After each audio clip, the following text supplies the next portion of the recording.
Yes, we are live already. It really feels good to be here once again on our weekly live program.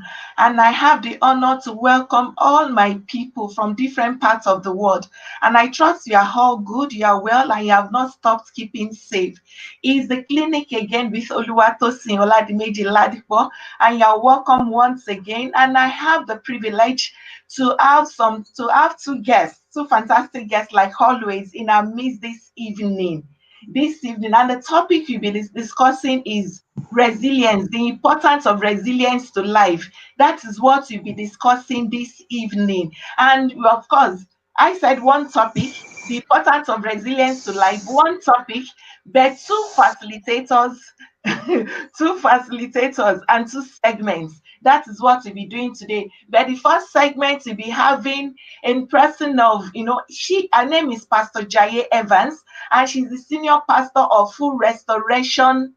Am I correct, ma? She's the senior pastor of Full Restoration Parish in all the way from Lagos, Nigeria. That is who Pastor Jaye is. Please, I would like to beg all our viewers in different parts of the world to please help me to welcome Pastor Jaye Evans. Pastor Jaye, you're welcome, ma. She's popularly known as Pastor J. Pastor J, you're welcome, ma. Hello, Pastor J. Can you hear us, ma? Thank you very Hello, ma. much. Thank Okay, you're welcome. Yes, I can, and I'm responding. Yes, I am, and I'm responding. Okay. It's nice having you around on our platform this Hello. evening. Ma, we can hear you, ma. We can hear you, ma. Ma, can you hear us? Yes, it's a privilege. It's a privilege. You can hear me. We Can can you hear hear you, me? ma. We can hear you, ma. Pastor Jaima, would like you to please introduce Yes, I to can. tell us more about And yourself. can you hear me, please? Very well, ma. Would you want to tell us more about Can you yourself, hear who me? Pastor Jaye is? Very well, ma.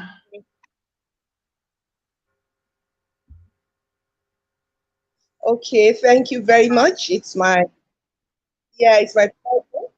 Thank you very much. It's my pleasure to be with you. I really consider it a great privilege, to be with you guys. Thank God for the good work that you're doing. I am Pastor Jayola Jones Evans, and I've been of the Abundant Life Full Restoration Global Ministry. Actually, we have been in Nigeria for years, in the ministry for years, since 1995 in Nigeria. So we were the pastors of Mountain of Praise Assembly. We were Okay. positioned of Ireland that time. So we were pastors of Mountain of Praise for 10 years before we were called into missions in 2004. And since 2004, we've been out of the country on missions in different countries until recently when we came back. We were on our way on mission to the United States when my husband was diagnosed with cancer this last year, and was called to glory early this year. So I became a widow early this year, and since that time we have been around in Nigeria, and we have been trying to reopen the Nigerian branch of the church while we wait for God to lead the way for the next direction of the ministry. And presently, we're on the social media, in social media ministry, where we are very, very active. So that's what we are doing presently. So I'm Thank really very excited to be with you. Thank you so much, Pastor Jaye. Thank you so much, ma. It's nice having you around once again. Ma, like what we said, I'll be discussing the importance of resilience to life. And thank you that the people have been able to hear from you that you lost your husband this year. And that is the reason why we actually called you on board. Because when life happens sometimes, most people find it difficult to cope. Some of them go into depression. Some of them go into, that's why we have a lot of mental illness these days. People find it difficult to cope when things happened. And I remember when I put a call through to Pastor Jaye when she lost her husband. It's not roughly 6 months now. When I put a call through to her, I guess 2 days after the demise of her husband. And the next thing Pastor Jaye told me was, "We are actually at work." I was like, "What happened? 2 days after the demise of your husband, and you're back at work. How are you able to cope? How were you able to do this? That you did not go into depression, you didn't have mental illness, yet you just bounce back just like that. How are you able to cope, ma'am?" Wow, it was not just like that. Yeah, no, it wasn't just like that. Actually, I had an experience when they broke the news of his ailment. Without knowing, I did not know that something had taken place in my body. My blood pressure went, I mean, it went over bar, and my health was actually in danger.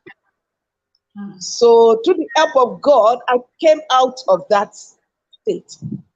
And when it now happened, and it was, and the Lord called him home, the Lord just ministered to me. He said, keep moving. He said, keep moving. Don't stop anything. Just continue to do what you have been doing. He said, all is well. I was a little bit dazed. It was not, I was a little bit uncomfortable, but there was so much peace inside of me. So God gave me peace. It was later it dawned on me that what happened was actually a special grace from God. God wanted me to get busy. He wanted me to continue to be active so that there would be no time to have a setback, Hmm. to either sit back and begin to think and begin to weep and begin to mourn. He just wanted my mind to be busy, to be very active. And that was all we just did. And God supplied the grace. So when the kids understood this, everybody just started going on as if everything was normal. And that was a grace that pulled us through the season. We wouldn't have been able to do that without God. So God Hmm. supplied very special grace. So I think in a season like this, all we need is God. So once that grace is present, you are able, and that was what we've been doing until God stabilized our emotions and everything. And here we are. Hmm. All thanks to God. All thanks to God. It's nice hearing all that from you. God's grace was sufficient. God's grace was sufficient. We really love that. But Ma, there is something that I really want to ask you. Because when you look at the culture, the African, well, don't let me even say African culture now. It's normal for anyone to mourn anybody, your loved ones. It's a normal thing for you to mourn.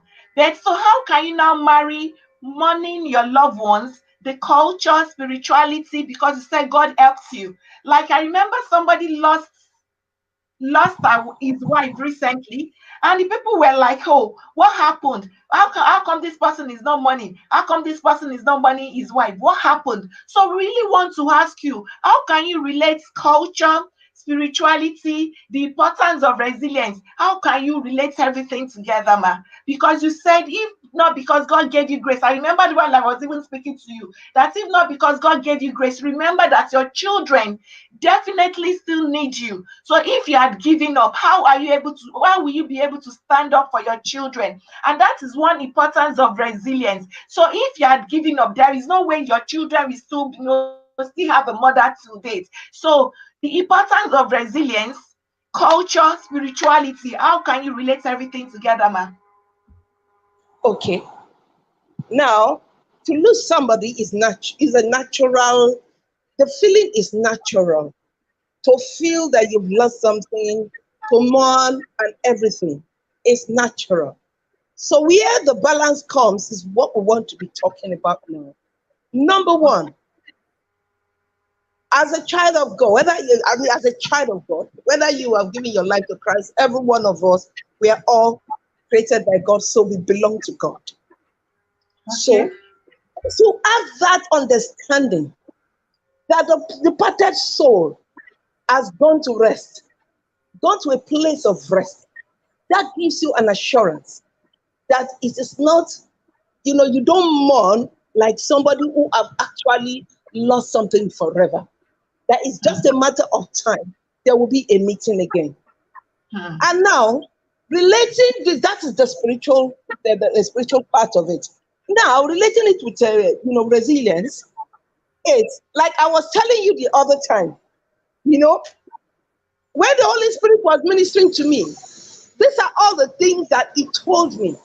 He told me, look, you are not a father, you are not a mother. These children need you. So that means there must be no breaking down for you. Because if you break down, how are you going to, how are you going to handle this season? So when that got into me, I realized that I have to be strong, not just for myself, but for the children. And like I said, I am a natural human being. So the only difference in this, at that time, was the grace of God. The Bible says he is in us to will and to do of his good pleasure. So he supplied so much grace. So I believe that anyone who finds himself or herself in a situation like that, I just believe that once you lean on God, everything is possible. It's not as if you are not going to mourn. Of course, there's no one who has lost someone that do not have that feeling of mourning. But you see, you don't mourn as if there is no other life after that. Hmm.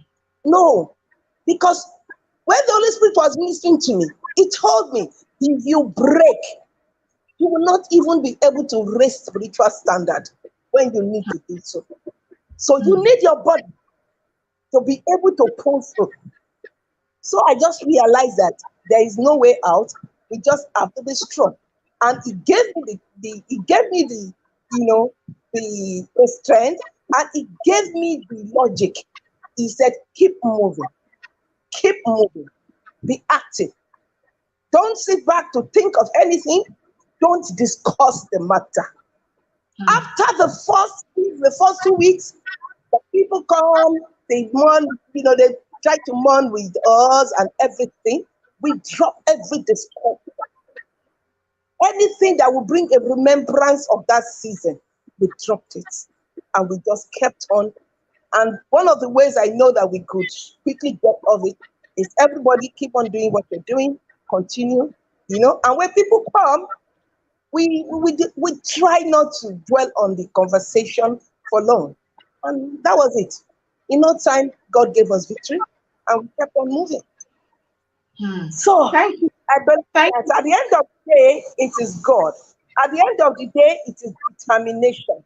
At the end of the day, once you are able to lean on that grace, I believe you will hold.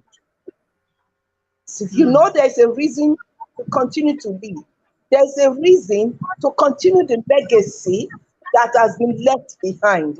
You will know that you have much work to do on earth than to, recline into depression and into a state of helplessness, because there's actually more to do for Hmm. us that are still left behind. Yes. Thank you so much, So ma. that is Thank my you so standpoint on much. that. Thank you so much, ma. Ma, before we call it a date on your segment, I have two more questions for you. Two more questions.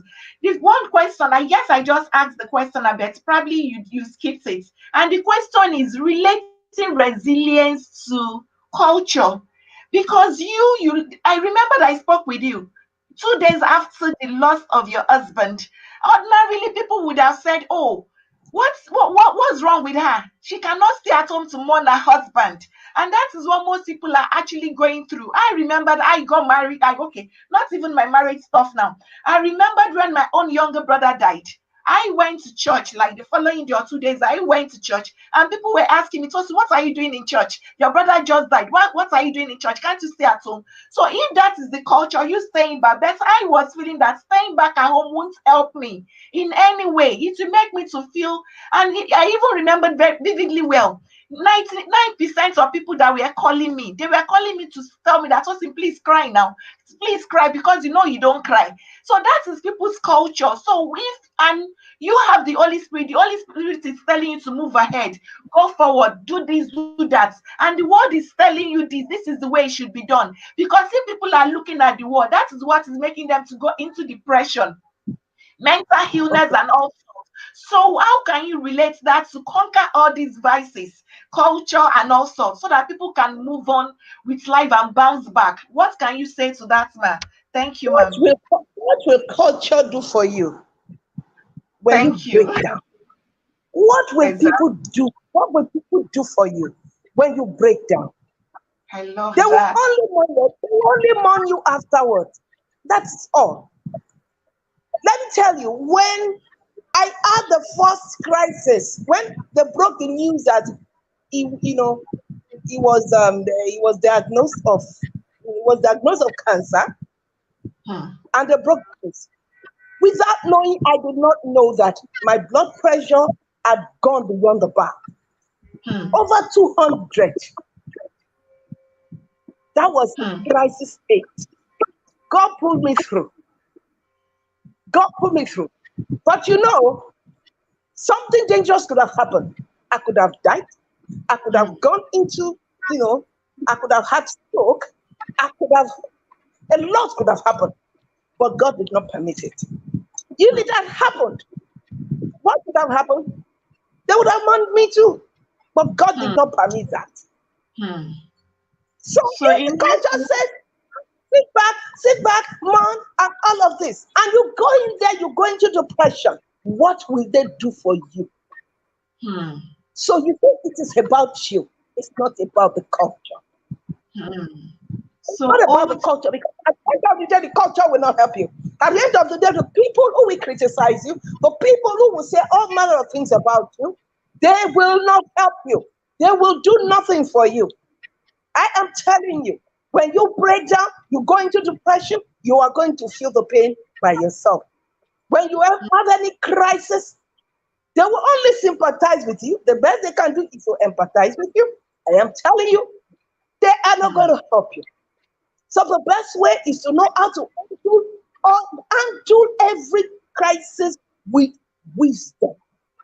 Hmm. It does not matter. Oh, Hmm. handle that crisis with wisdom so that life can continue, so that you can Thank. still have the best of life. I'm sure the departed soul will be glorifying God for your life, that you did not allow things, to go off after him or her. Thank you so Exactly. much, ma. Thank you so much, ma. In essence, take charge of your life. No matter what is Take happening around you, Be take in charge of your control. life. Thank you. That Whatever is the people word. Be in are control. Be in saying, control of your emotions. Be in control of everything. okay, so no matter what people are saying all around you, they are nothing but distraction. Just take charge of your life. Thank you so much, Um, Pastor Jay. We really appreciate you, ma. We really appreciate you. It's nice having you around. I would have said you should please, what's advice? And you've given us the advice already. Because that's the last thing I wanted to ask you, that what advice would you like to give to people so that they will not end up, because the rate of depression, the rate at which people are going having mental health, going into depression is very, very high now. I would have said, what advice would you like to give to people? But you've already said it, that take charge, take control of your life. Would that be all, ma? Oh, thank you so much. I guess our network is even, ma. That's the last one word we want to hear from you, ma. The advice you would like to give to people so that okay. they, okay.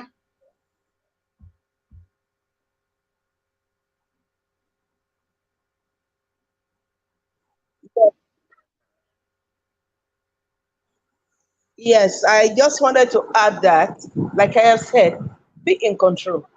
Going into depression or giving yourself bring yourself to a point where you will go off in your mind. It's something, first you have to ask from yourself, what do you want out of life?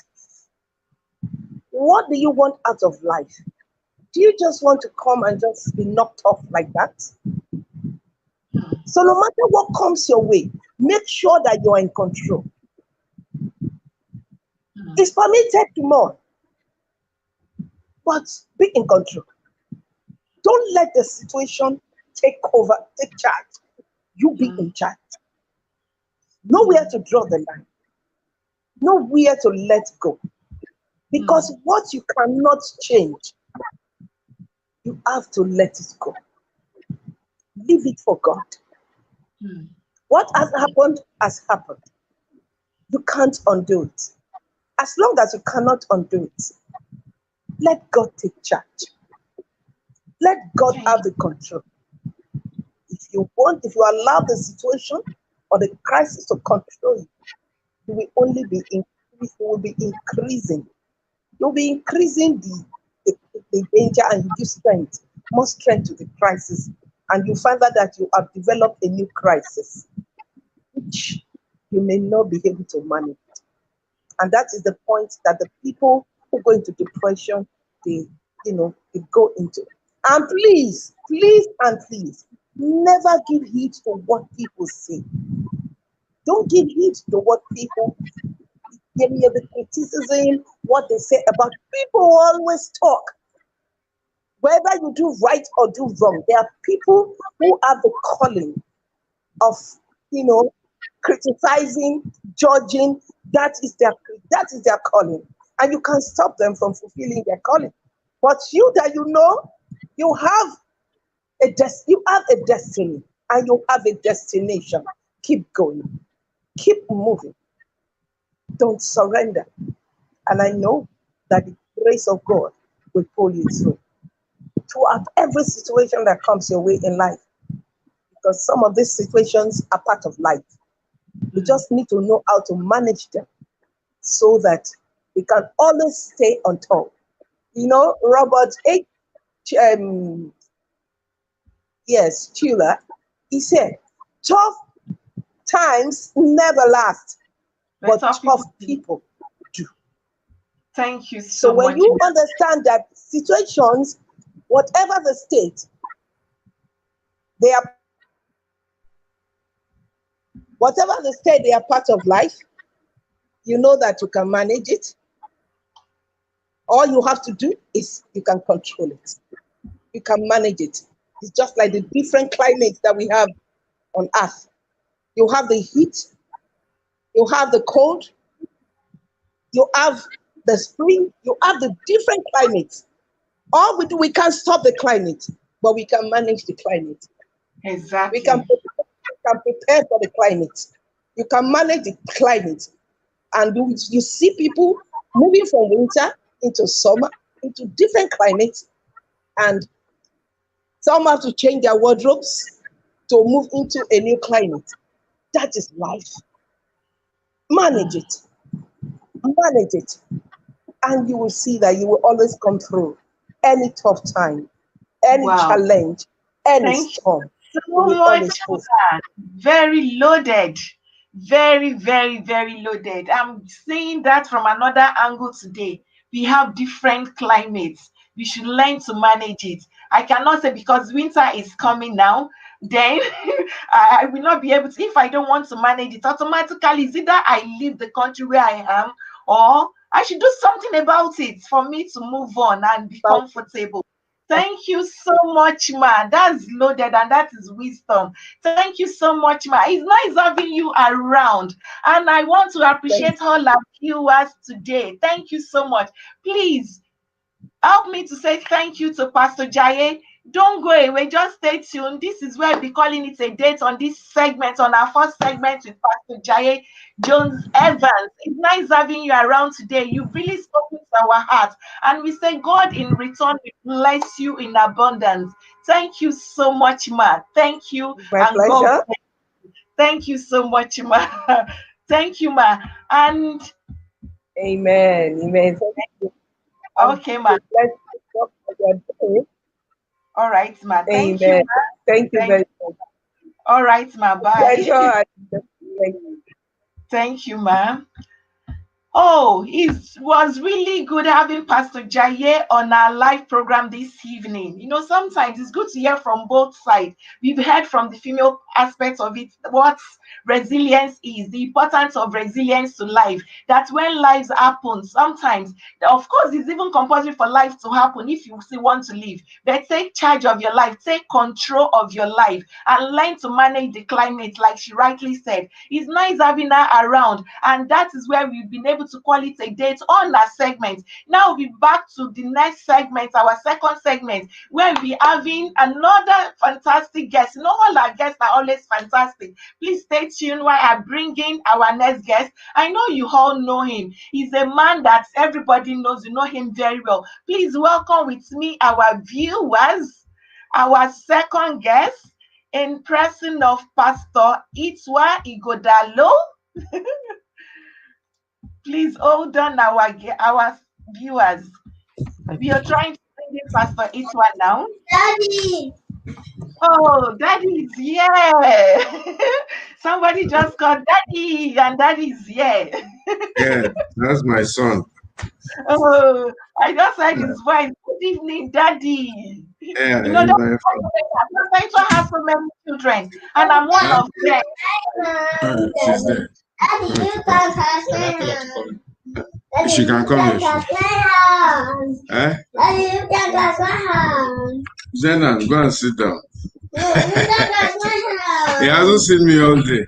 So he's, Hey. oh yeah, Zenan, come and say hello. Say hello. Hello, Say hello. darling. How are you? Say hello. Bye Thank bye. you, darling. Please, permit us. Forgive us. Then I'm Eh? sorry. We have to have pastor for Tokumbo, some come and say Lodge. time back, okay? No, carry you. Baby, baby.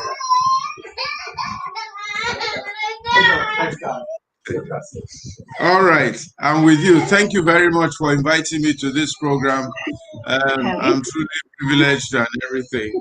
And thank you for doing the program. So I'm all yours. Pastor, I'm Yeah. just speechless. I'm just speechless, Pastor. Pastor, I just broke my bones. I'm speechless. Well, thank you so much, sir. It's nice having you around. It's really, really nice having you around. And I sincerely want to say a big thank you to Pastor Tokpa Wonaike and Pastor Mata Milo for helping us to get Pastor Itwa. Sometimes I'm a child.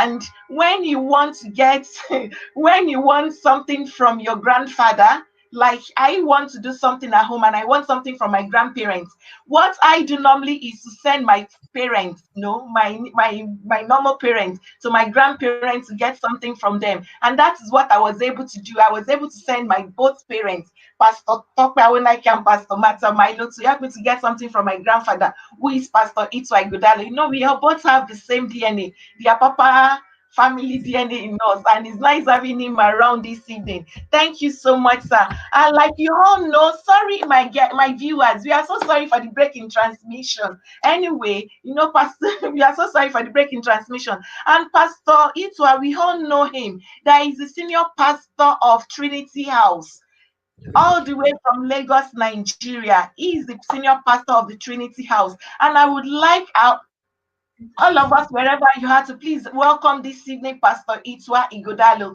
Pastor, it's nice having you around, sir.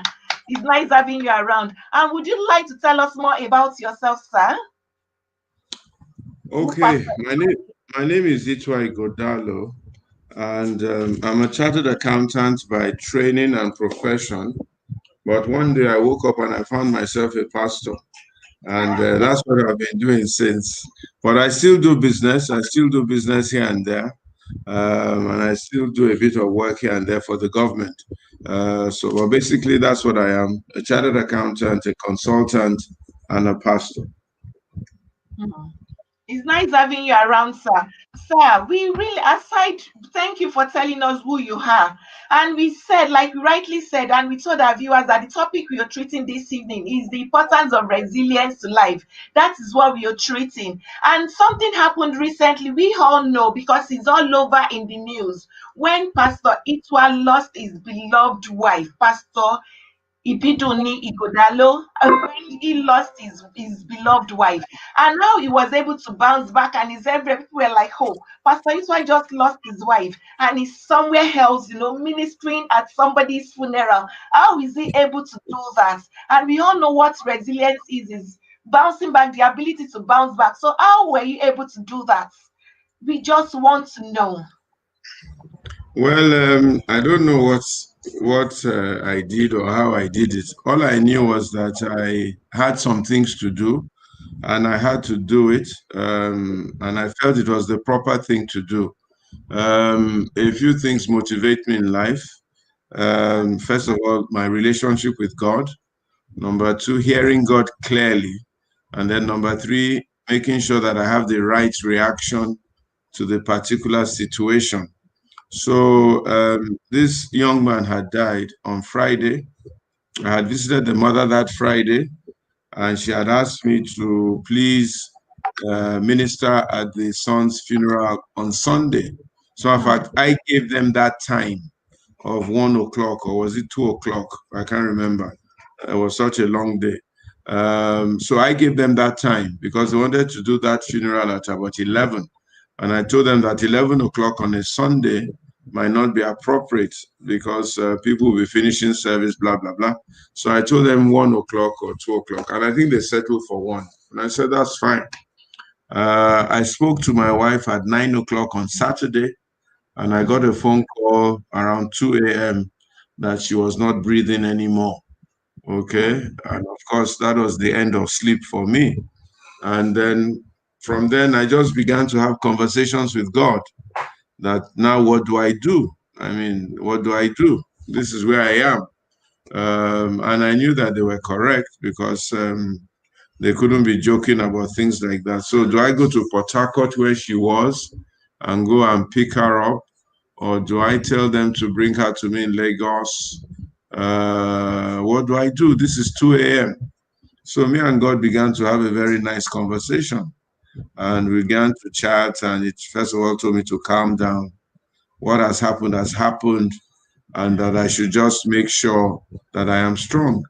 So I just stood there, picked up my phone, and started answering text messages of people who had called me. So in fact, that morning, the governor of Edo State, my governor, had sent me a text around 6 o'clock because I'd been looking for him. And he said I should call him now. So I called him about 6:30, quarter to 7, and he picked up the phone, and we had a perfectly normal conversation. And he told me he was coming to Lagos. And I said, no problem. If he came to Lagos, he should check me up. And we ended the conversation. I was discussing his campaign with him. And I didn't even tell him what had happened to me because I didn't need to tell him. It wasn't for him to know at that time. Okay? So I had a service to conduct that day, the Trinity House Sunday service. I didn't want to panic the church by calling in to say that I couldn't make the service. The whole service will collapse. Nobody will be able to preach. Everybody will go upside down. And I had a duty to preach to people. So I had my bath and I drove to church and we prayed and I preached my message. Okay. I finished preaching my message and then I went to my mother-in-law's house to tell her what had happened. And I left her house and I went to the service of the young man and I preached my message and I came home. I said I would not interrupt what I had agreed with God to do on that Sunday and make sure that I was a blessing to other people in spite of what I had been through. I didn't want to I didn't want to panic anybody. So when I finished preaching in church that day, I jumped into my car. And as I left, I whispered to one of my ministers and I told him what had happened and I took off. I didn't look back to see what they were doing behind me. And I went to my mother-in-law's house and I sat with her. And in fact, she met me outside. She was busy doing one or two things outside, and then broke the news. By this time, my brother had come to catch up with me and threw me into his car, started driving me everywhere I wanted to go. So I was with my mother-in-law, and I tried to calm her down and everything. And then they then said to me I should go back home. I shouldn't go to the funeral. I said no. I had promised Viola that I was going to preach at her son's funeral. The son was like my son, and I would not let her down. So I picked up all the courage that I have, and I went there. When I got there, the people wanted to run away because they had heard, you see, and they were shocked that what am I doing here? I said, what is the problem? They said they weren't expecting me. I said, calm down. They said they had been looking for another preacher up and down to conduct the thing. I said, don't worry, I'm here. I'm here, and this service will go on. And the service went on, and it was, I don't know, for me, it was a good sermon. It was a simple sermon. It was realistic. It was practical. I spoke from the heart because I could feel. Now, I really could feel what the family was feeling. I could feel it. So I was able to convey that feeling to them without panicking them. God just gave me that balance. And then I left and I went home. By the time I got home, the whole house was filled with people. Everywhere was jam-packed, and I just came calmly and I just thanked the people that came. I led praise and worship. Then the emotions started coming. Then I calmed down a little bit, continued my praise and worship. And then I went to look for my children. And I brought them to my room and I hugged them and I kissed them and I told them what had happened. And my daughter started crying and I told her to calm down, that everything was going to be all right. My son is a bit young, he didn't quite understand, but it was comforting to be able to hug both of them. And we spent about half an hour there. And then I had my bath, changed, and I went down to meet my guests, and my life went on. So when Godwin Obaseki came at around 11 p.m. to my house, he said, what kind of a crazy guy are you? I said, that's life. I didn't want to panic you. I didn't want to panic anybody.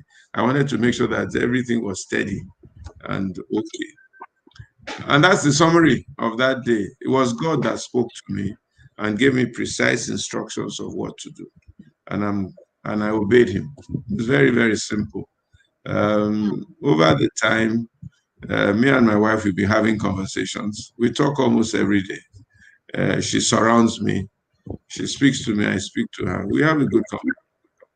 And we leave the rest in God's hands. And God has been helping me. That's all I have to say. My wife and I were very in love. She was an excellent soul. She was a wonderful girl. She understood me. She accepted me for what I was. So what I did was to put her pictures all around me. Hitherto in my house, we didn't have pictures of either of us really because I didn't believe in it. But then now I surround myself with pictures so that I can look at her and she can look at me and we can continue our life together. It's very simple and not too difficult. We're good friends. We still talk. Pastor, that's deep. It's really deep. I'm just short of words. But my next question to you, which you said Obaseki asked you, that is the question I actually wanted to ask, and I'm still going to ask you. And the reason why I want to ask you is it actually a normal life? And the reason why I'm asking that question is I want to relate to that because I'm actually seeing myself in that. I've experienced something of such.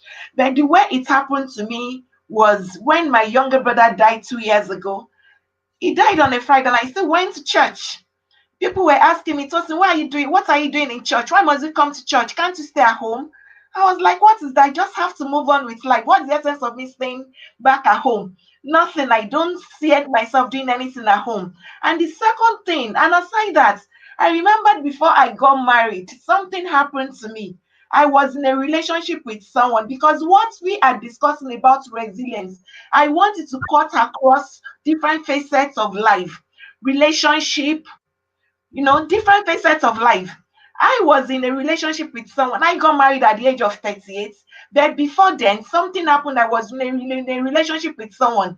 And I still spoke with the person probably on a Friday. I was supposed to have a job. I was into events.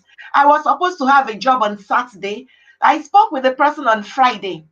And the person was telling me, Tosin, take life easy, oh man, bear, you're always everywhere. Just take life easy, take it calm and all that. Just, you have people to work for you. I said, okay, it's fine. He was counseling me, he was giving me advice on what to do. And I said, that is fine, it's okay. Do you know the Saturday that I was supposed to have a job? It was that same Saturday that this guy got married to somebody else without me not knowing. And we still spoke on a Friday. And he got married the following day. I didn't know. I was not even a social media person for anything. It was my pastor, Pastor Tokpa, when I came that saw it on Facebook. And he called me, said, I need to see you, come and see me right away. And I went to his office, I saw him. The next thing he told me, said, are you sure you've sorted things out with this person? I said, nothing is wrong with both of us. We are fine, we are moving on. He thought probably there was a clash. I said, no. And at the end of it, to cut my story short, was that he said something. The guy is married. Look at all his pictures everywhere. Got married yesterday and all that. The next thing I told him was, it's okay. It's fine. Let's move on. Pastor looks at me. I said, are you sure you're okay? Are you sure you're normal? I said, sir, it's fine. I just have to move on. It's fine. That is his life. He's married. I have to continue with life. Different people that heard that, when they saw me moving everywhere, jumping everywhere, doing my normal thing, the next thing I remembered one of my friends vividly where she said, you are not normal. This is not a normal life. Just be realistic. This is not a normal life. Is there anything wrong? Is there something that we can help you to do? How can you just continue life? Like I said, will I kill myself because of that? I can't kill myself. I have to move on. Even when my younger brother died, people were 90% of the people that called me. What they were telling me was, Tosin, please cry. Cry, cry, cry. I was like, why are you telling me to cry? They said, because there is healing in crying. So I want to ask her, is it a normal thing for anyone to do? Because I felt that what's the essence of me just laying back? I just have to move on. I have to continue with life. This is the life that God has given me. Let me fulfill it. And I'm hearing Pastor Itwa, he said the same thing. The first guest that we had, she said the same thing. So is it because we are Christians that we are living like that? Or I really don't know. So if you can buttress more on that and shed more light on it so that people can learn from us. People will not go into depression. Mental illness can reduce based on this, sir. So we want to hear from you, sir. Your ability to cope with things is dependent on 3 or 4 things. Some Okay. people have a God-given ability to be able to absorb a lot of things. Their emotional mentation and calibration is very strong. I think I might be one of such people, and so on and so forth. Other people experience this thing, get it through experience, what they've been through several times. Again, I have been through a lot, okay, in my life. I've lost a lot of things. I have lost job several times, I've lost business several times. I've lost money several times that I thought I was going to die. But I'll wake up every morning and show up at work and then come back home and face God. I've lost 2 parents that I was very, very close with. As a matter of fact, I started planning for my mother's death when I was about 12 or 14 years old. Yeah, because I was so close to her that I started imagining that if she just backed off on me, I would probably die. And I wasn't ready to die. So I started playing it in my mind, what I would do if my mother suddenly died. I played it in my mind, what I would do. And when she finally died, I was about almost 40 something, 30 something. I think I was 42 or 43. I did exactly what I had played in my mind almost 20 or 25 years before. Okay. Again, that day I went to church, and from church, I went to Ibadan to see her on her sick bed. And they had told me that she was going We spent time with her on her bed, went home to Ibadan house, and then at about 7 a.m. they called us that she had passed. We dressed up, my brother and I, went to the hospital, picked her up, took her to the mortuary, and then came back to tell my dad. And we just continued life. Because I had played that one in my mind, I was quite prepared for it. So some people learn these things by experience. But one of the greatest advices that I had was when I had to leave Redeemed Christian Church of God.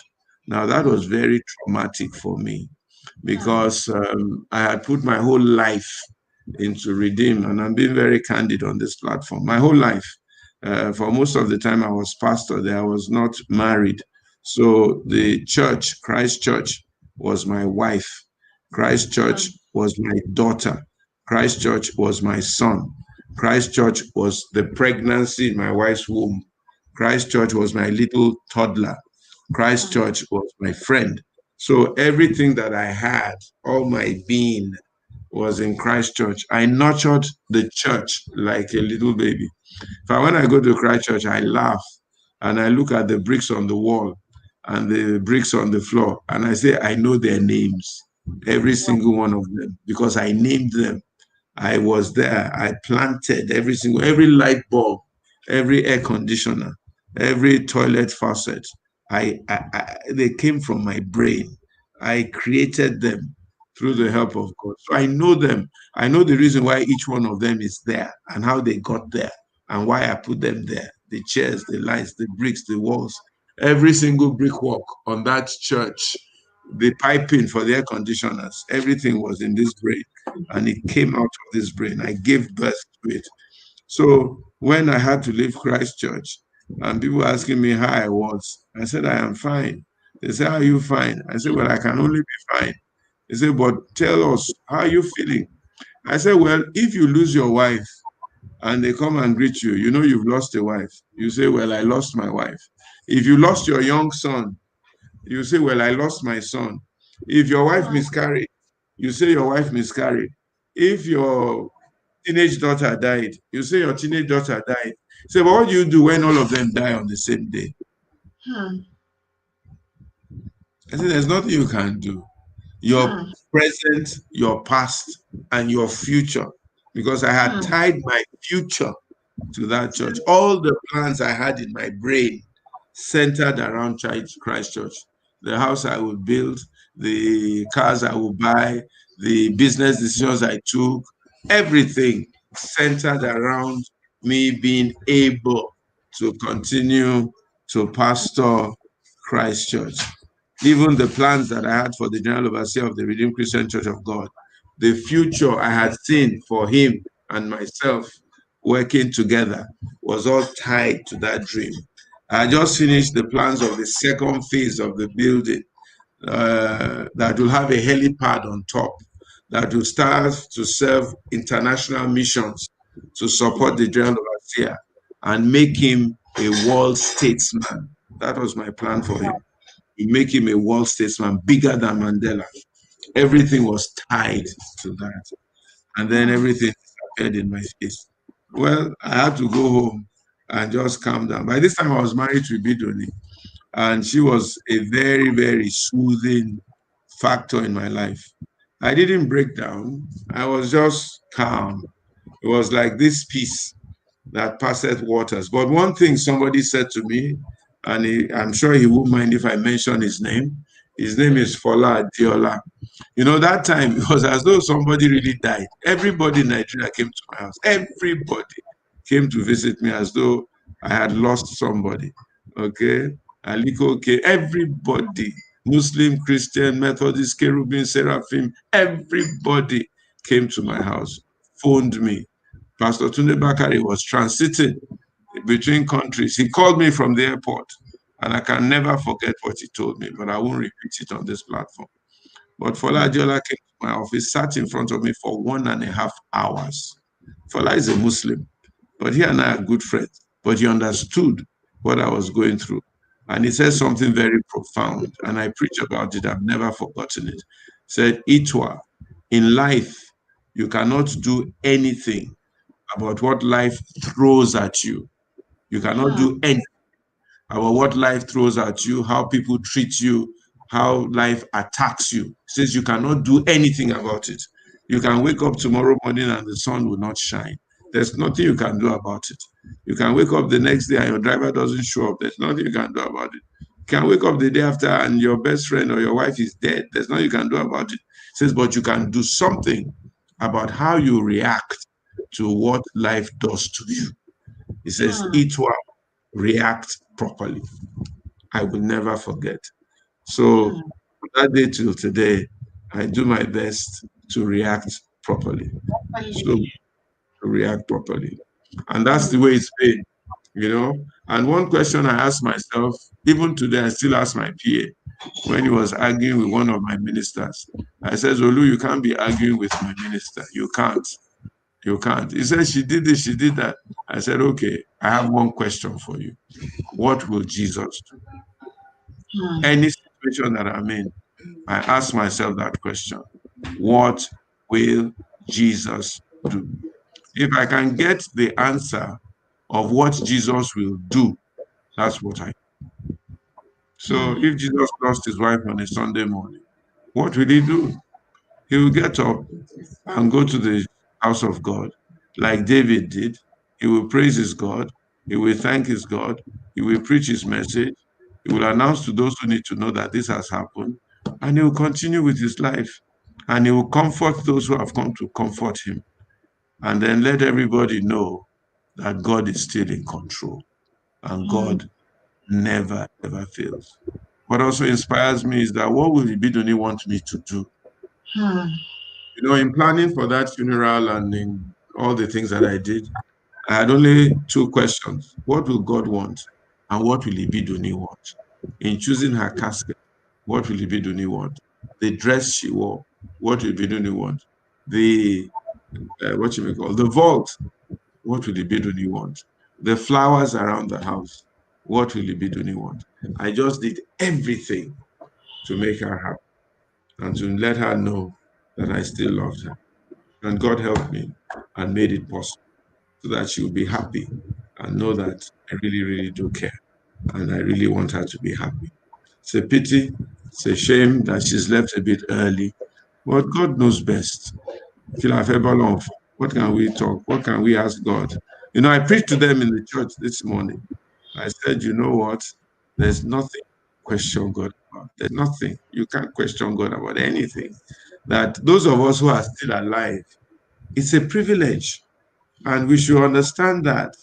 You know, and I gave them very many examples of one of my church congregants, her husband was cooking. He went to the kitchen to cook in London. He didn't even finish cooking. He left what he was cooking, went upstairs, collapsed, and within 45 minutes he was dead.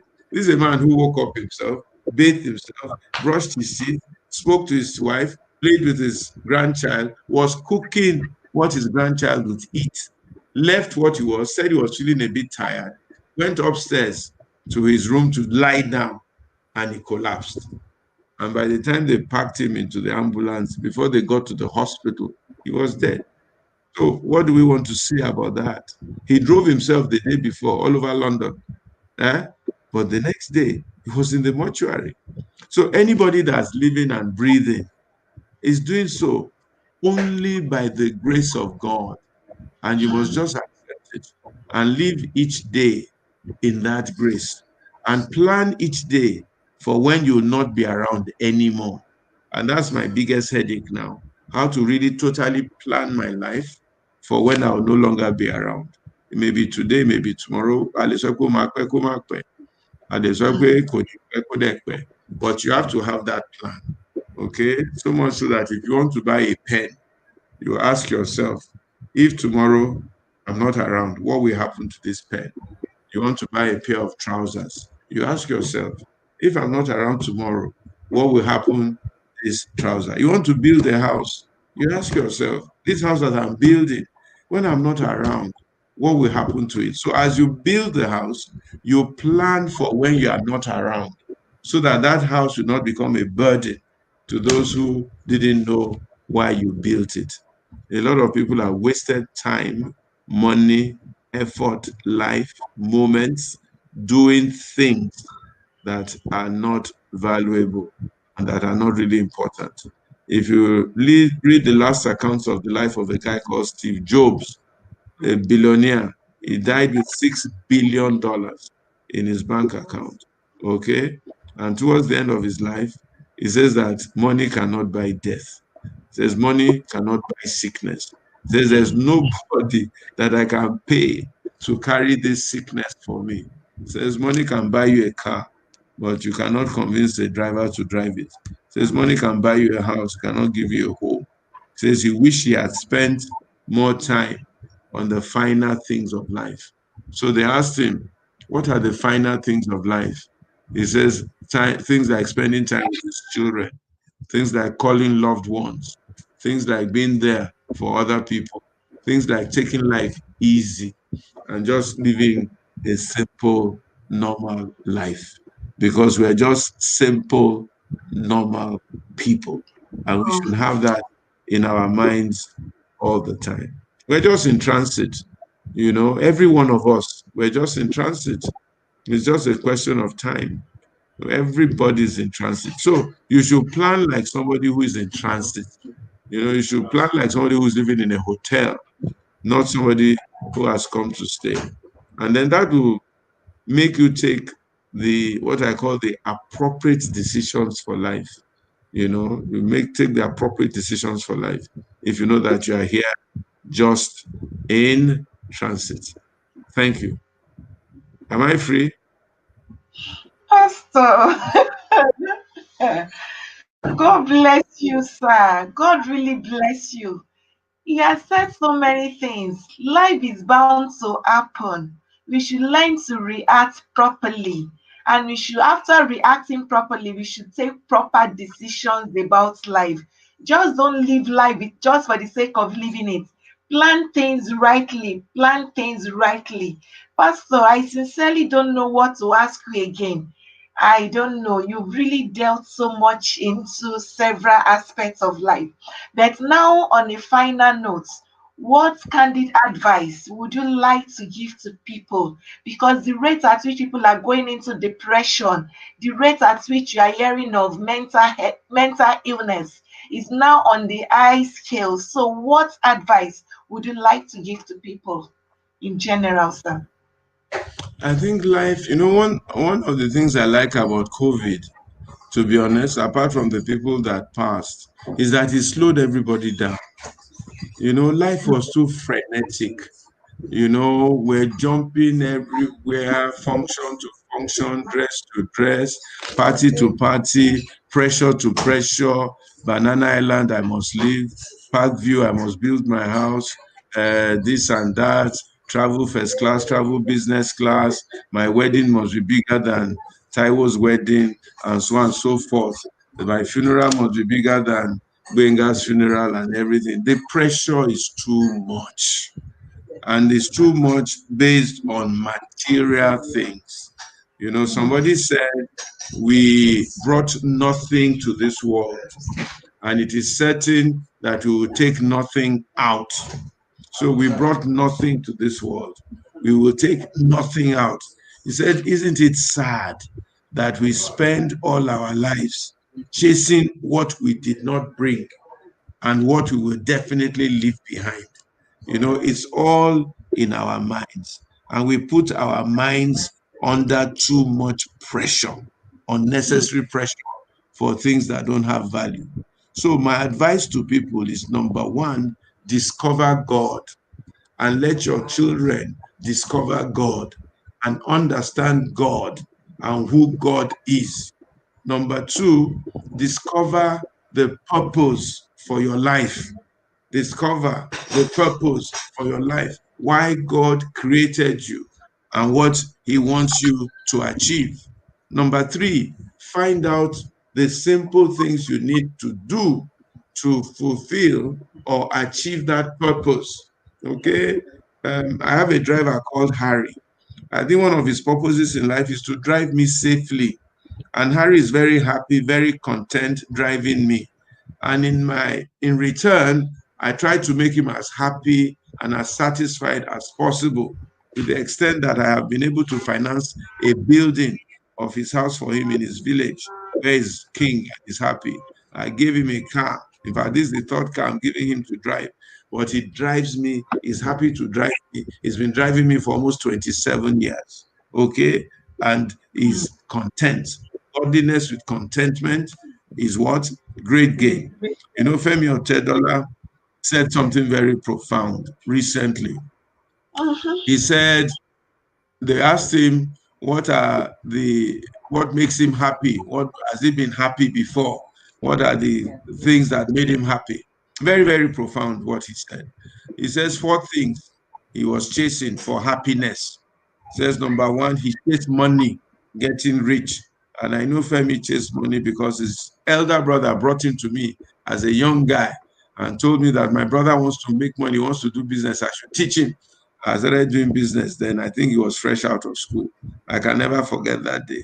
His elder brother and I are contemporaries and we're friends. Teach him how to make money. Femi didn't come for any lessons, but by the time I saw him next, he had bought a V boot.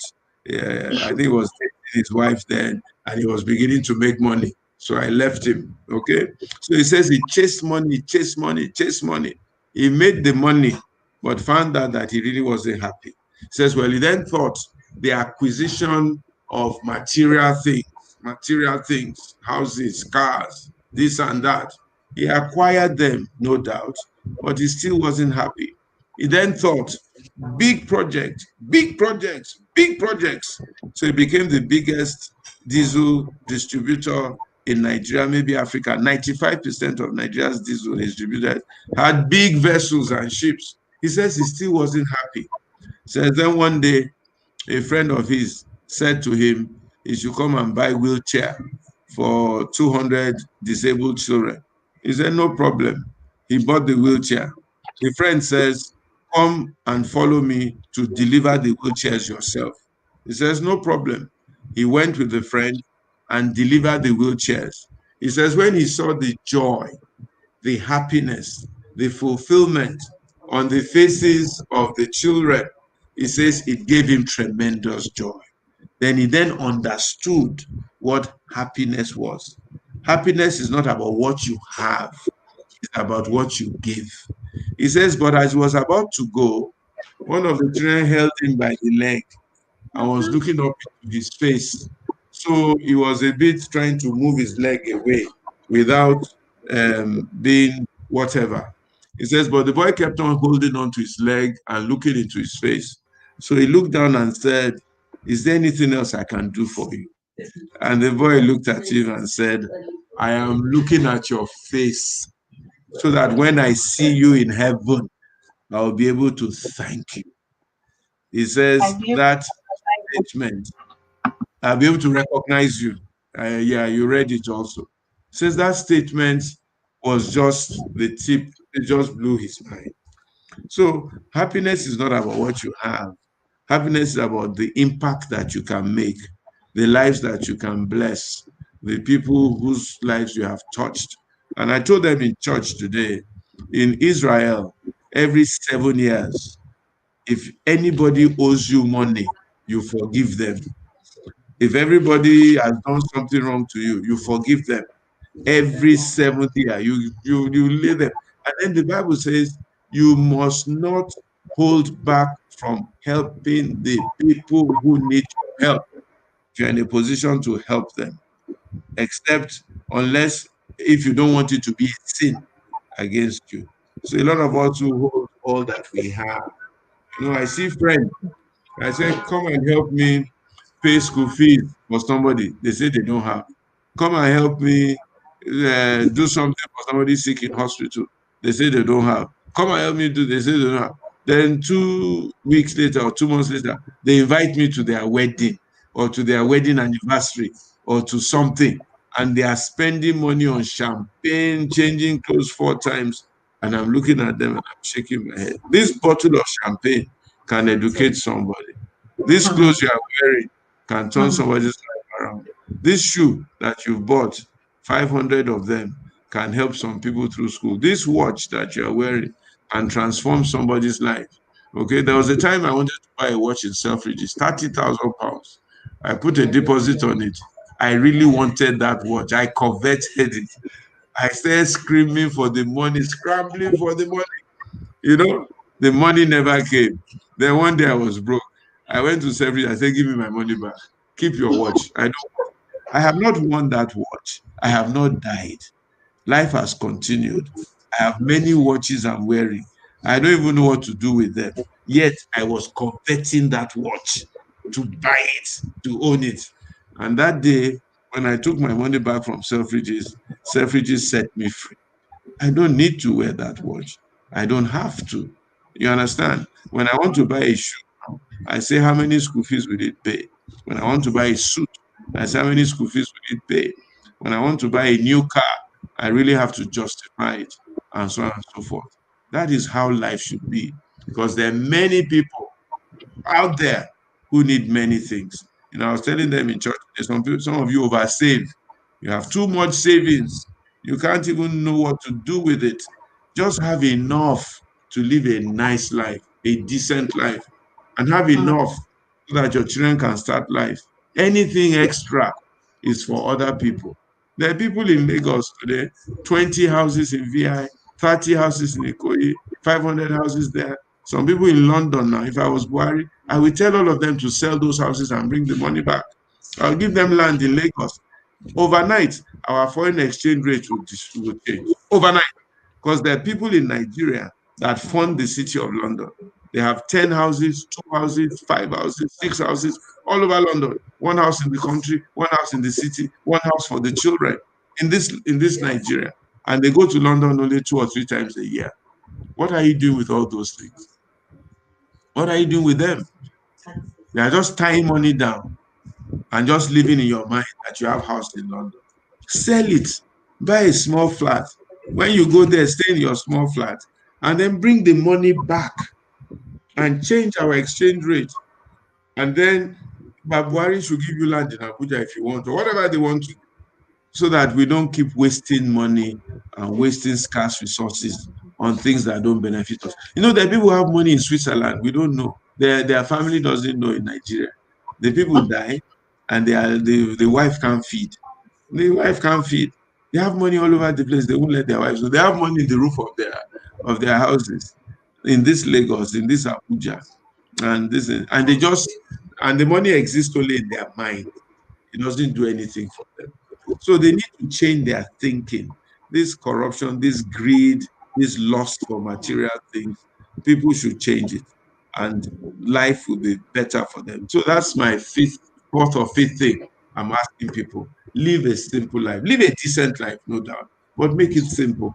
Think more of what you can do for other people and less of what you want to do for yourself and to satisfy you, and life will be much better. And my last appeal is for the government. We need good government in Nigeria. We need a passionate government.